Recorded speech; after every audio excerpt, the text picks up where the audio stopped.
వ్యవస్థను కూడా మీరు పునరుద్ధరిస్తానని మన విఆర్ఓ వ్యవస్థను పునరుద్ధరిస్తే వాళ్ళ ఒపీనియన్ తీసుకొని మీరు చేయవలసిన బాధ్యత ప్రభుత్వం పైన ఉన్నది. చాలా సమస్యలు పెండింగ్ ఉన్నాయి. ఇలా ఉద్యోగులలో ఉద్యోగ సంఘాలుగా నేను చాలా ఇబ్బందులు పడ్డా. కొత్త ప్రభుత్వం వచ్చింది, కొత్త ప్రభుత్వం వచ్చాను చేదోడుగా వాదోడుగా ఉండాలనే ఉద్దేశంతో ఇలా నేను ఎక్కువ మాట్లాడలేకపోతున్నాం. కొంతమంది కావాలని ఈ సంఘాలు వ్యతిరేకంగా ఉన్నాయని ప్రభాకరణ చేస్తున్నారు. గౌరవ ముఖ్యమంత్రి గారికి చెప్తున్నా, గతంలో కూడా ఉన్న కొత్త వాళ్ళు ఇదే చేసి అక్కడున్న ప్రభుత్వంలో అబాసుపాలై కనబడకుండా పోయి మళ్ళీ ఇప్పుడు కొత్త రాగా చేస్తున్నారు. అప్పుడేమో మాట్లాడలేదు తిడుతుండ్రు, ఇప్పుడు మాట్లాడితే తిట్టే పరిస్థితికి తీసుకొస్తున్నా కొన్ని సంఘాలను మీరు గుర్తుపెట్టుకోండి. అన్నీ చెప్పి మాకు దగ్గర ఉన్నదని ప్రలోభన పెట్టేసి చేస్తున్న వాటిపైన చర్య తీసుకోవాల్సిన బాధ్యత ప్రభుత్వం పై ఉంది. మీకు ఇంగ్లీష్ వ్యవస్థ ఉంటుంది. ఇక్కడ ఉన్న వాళ్ళందరూ అన్ని ఉద్యోగ సంఘ నాయకులే ఉన్నారు. ఇక్కడ ఒక వ్యక్తులు కాదు, 10 మంది వ్యక్తులు కలిసే జేఏసీ ఏర్పడదు. మొత్తం 205 సంఘాలతో కలిపేసి జేఏసీ ఏర్పాటు చేసుకున్నాము. అందరి సమస్యలను తీసుకొని మేము ముందు పెడతాం. మీరు పరిష్కరించండి కానీ పరిష్కరిస్తామని చెప్పే బాధ్యతను కూడా మీరు తీసుకోవాలి.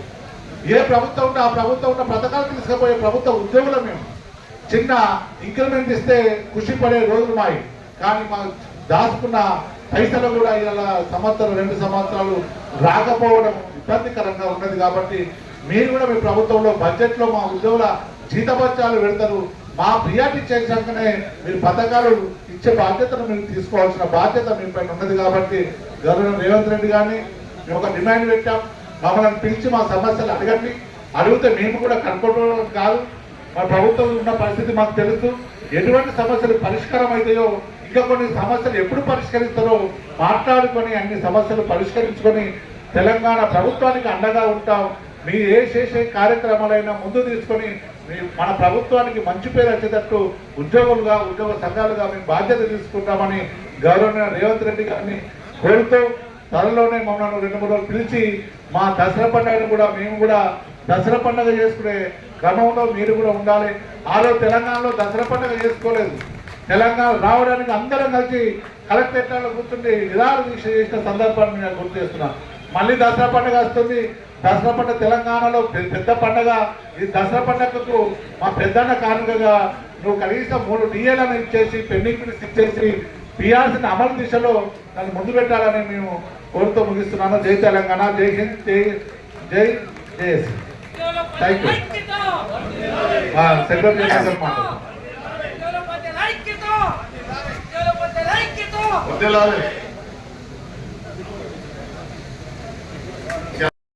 అధికారుల, ఉపాధ్యాయుల, కార్మికుల మరియు పెన్షనర్స్ జాయింట్ యాక్షన్ కమిటీ ప్రప్రథమ నిర్మాణ సన్నాహక సమావేశం ప్రెస్ మీటింగ్కి వచ్చేసిన మా సహచర ఉద్యోగ సంఘ బాధ్యులందరికీ, అదేవిధంగా మీడియా మిత్రులందరికీ కూడా యావత్ తెలంగాణ 10 లక్షల ఉద్యోగ కుటుంబాల పక్షాన నమస్కారాలు తెలియజేసుకుంటూ, కొత్తగా ప్రభుత్వం వచ్చిన తర్వాత 10 సంవత్సరాలు ఉద్యోగ వ్యవస్థే అస్తవ్యస్తమైపోయింది.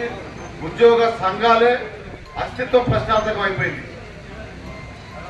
9 నెలలు పూర్తయింది. సమస్యలు వేలాదిగా ఉన్నాయి, వందలు కూడా కాదు, డిపార్ట్మెంట్గా కిందికెళ్తే వేలాదిగా ఉన్నాయి. మేము అడిగే సమస్యలు కూడా ఈరోజు ప్రధాన సమస్యలు 45 మాత్రమే. అందులో రెజల్యూషన్స్గా పెట్టిన డిమాండ్లు 4 డిమాండ్లు మాత్రమే. Pending bills, DA arrears, EHS scheme, తర్వాత పిఆర్సి, ఈ 4 ప్రధాన డిమాండ్లు. సిపిఎస్ రద్దు 317 ఆల్రెడీ మేనిఫెస్టోనే ఉన్నాయి.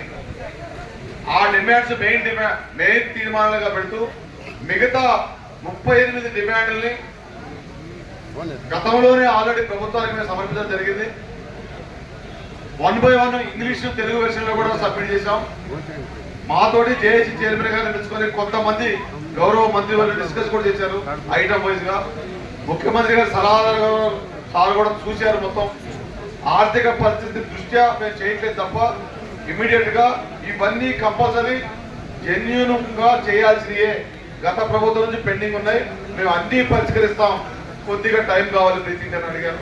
అయినప్పటికీ మా ఉద్యోగులు కొంత మేరకు ఆర్థిక పరమైన భారం, ఒక ఇంక్రిమెంట్ వస్తేనో ఒక డిఏ వస్తేనో పిల్లగాళ్ళ స్కూల్ ఫీజు, బస్ ఛార్జీలో, తల్లిదండ్రుల మెడికల్ బిల్లు, ఏదో ఇన్స్టాల్మెంట్ కట్టేదో, ఏదో ఒక బాకీ తీరిద్దని ఆశ ఉంటుంది.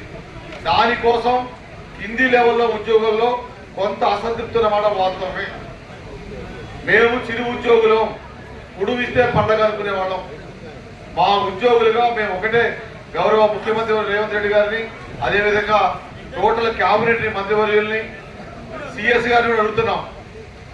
పెండింగ్ ఉన్నాయి, ముందు కంప్లీట్ చేయండి.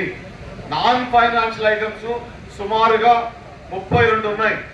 కమిటీ కూర్చుంటే సాల్వ్ చేసేది, అధికారులు కూర్చుంటే, జాయింట్ స్టాఫ్ కౌన్సిల్ ఏర్పాటు చేసి సిఎస్ గారి దగ్గర కూర్చుంటే సెటిల్ అయ్యే సమస్యలు చాలా ఉన్నాయి.